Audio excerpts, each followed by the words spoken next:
Senhoras e senhores, respeitável público, começando mais um vídeo aqui no meu canal pra gente falar sobre São Paulo Futebol Clube. Prazer para quem não me conhece, sou Alexandre Oliveira, jornalista com passagens por Terra, Estadão e Bola VIP. E agora diariamente trago informações dos bastidores do Tricolor Paulista. Já te convido a se inscrever no canal, ativar o sininho das notificações para sempre ficar por dentro de tudo que acontece no Tricolor. Para falar de São Paulo, tem muita informação pra gente falar hoje. Já desejo para você aí um ótimo sábado e vamos embora. Começando sobre o planejamento do São Paulo para a pré-temporada. Vamos explicar aqui alguns detalhes de como que isso vai ser. O São Paulo joga a sua última partida no dia 7 ou 8 de dezembro, a CBF ainda vai divulgar bonitinho, mas é dia 7 ou 8 no Campeonato Brasileiro será a sua última partida. Com isso, os jogadores terão 30 dias de férias, isso bonitinho, o São Paulo não abriu mão, não vai encurtar as férias. E aí os jogadores voltam a se apresentar já no dia 8 de janeiro e já vai se apresentar viajando para os Estados Unidos. Então o São Paulo já vai fazer sua preparação lá nos Estados Unidos, dia 15 e dia 19 tem jogos válidos pela FC Series. Logo depois desses jogos, o São Paulo volta para a disputa do Paulistão. O Casares já conseguiu alinhar com a Federação Paulista o adiamento da primeira rodada do São Paulo no Paulistão. Então o São Paulo já não jogaria de fato a primeira rodada. E já tem negociações avançadas para a segunda rodada também ser adiada. E aí o São Paulo pegaria essas duas datas e colocaria ali em data de pré-Libertadores e em data de Supercopa, então não teria problema ali no calendário. E aí o São Paulo poderia jogar a primeira vez pelo Paulistão em 2025, poderia atuar no dia 23. Então o São Paulo planeja essa pré-temporada nos Estados Unidos com a sua equipe principal, vai viajar com os seus titulares, já negocia com a Federação Paulista esses dois adiamentos das duas primeiras rodadas, e aí o São Paulo começa, entre aspas, de fato o Paulistão na terceira rodada ali no dia 23, o que já daria um tempo hábil ali para todos chegarem, e aí o São Paulo provavelmente, talvez, na primeira rodada ali do Paulistão ali, que pro São Paulo vai ser a primeira, mas já vai ser a terceira da competição, deve começar ali com os reservas, e aí sim, conforme for acontecendo, o Zubeldia já vai botando os titulares para jogo, tá?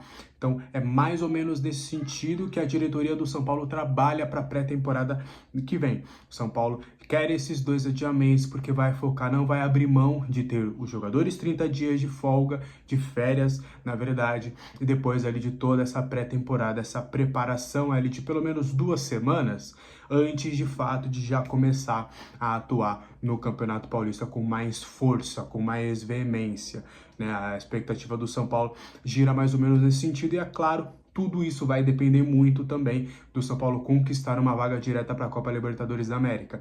Caso não consiga, aí vai ter que fazer alguns meios ali, alguns mecanismos de fato, para não ficar desfalcado também na pré-Libertadores. Então o São Paulo já está mais ou menos trabalhando com isso e tem como aliado também a Federação Paulista, que está ajudando muito o São Paulo nesse quesito, tá? Então é mais ou menos nesse sentido.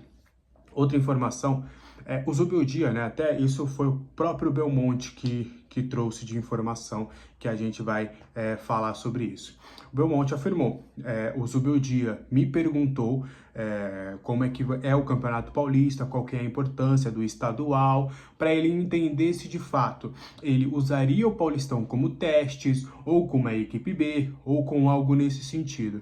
E aí o Belmonte falou para ele que o Paulistão é sim muito importante, e até falou que normalmente as equipes que terminam a primeira fase com a maior pontuação, normalmente são elas que são as campeãs. Isso aconteceu, por exemplo, com o Palmeiras nas 3 últimas conquistas, com o São Paulo lá em 2021. Todas essas equipes tiveram a melhor campanha e por isso decidiram em casa e aí acabaram se consagrando campeãs. Então, meus amigos, o que a gente pode tirar disso de lição? Que o Zubeldia foi avisado que o Paulistão vai ser sim importante, que o Paulistão não vai ser só para testes, para tudo, que o São Paulo tem que jogar a vera de fato ali o Campeonato Paulista. Até fui entender essa situação e me afirmaram, Alex, é o seguinte, a gente vai ter o Super Mundial. Nesse Super Mundial vai ser 1 mês e meio ali que a gente não vai ter jogos. Então, o São Paulo vai dar folga para os jogadores e ainda vai ter uma intertemporada, vai ter um tempo de descanso dos jogos. Então, a gente vai conseguir separar entre aspas, a temporada em dois. Vamos com tudo na primeira metade do ano, que é os 3 meses do Paulistão e 2, 3 meses ali do Campeonato Brasileiro e também a fase de grupos da Libertadores. Vamos ter um descanso para voltar com tudo em agosto e com tudo fisicamente bem para disputar o que tiver no segundo turno, no segundo semestre, melhor dizendo. Então, antes, né, já adiantando, se na próxima temporada você vê que o Zubeldia não está fazendo tantos testes, se você vê que o Zubeldia não está colocando, talvez, mesclando muitos jogadores, aproveitando para fazer testes, saiba que isso também é fruto do pensamento da diretoria. O Zubeldia quis entender, o Zubeldia foi atrás para perguntar. Ele basicamente perguntou, esse Paulistão aí que vai rolar, é importante para vocês? Eu posso utilizar jovens? Eu posso fazer isso? Eu posso fazer aquilo? Como é que é?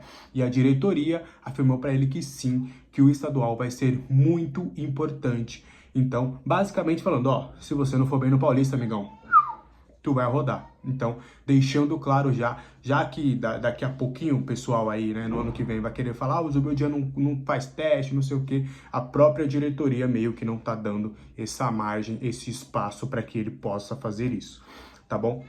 Porque essa questão de adiar jogo no Paulistão, essa questão de falar pro treinador, Paulistão é importante sim, a gente vai para os Estados Unidos, mas volta, a gente vai querer resultado no Paulistão. Já começa a temporada pressionado por resultados.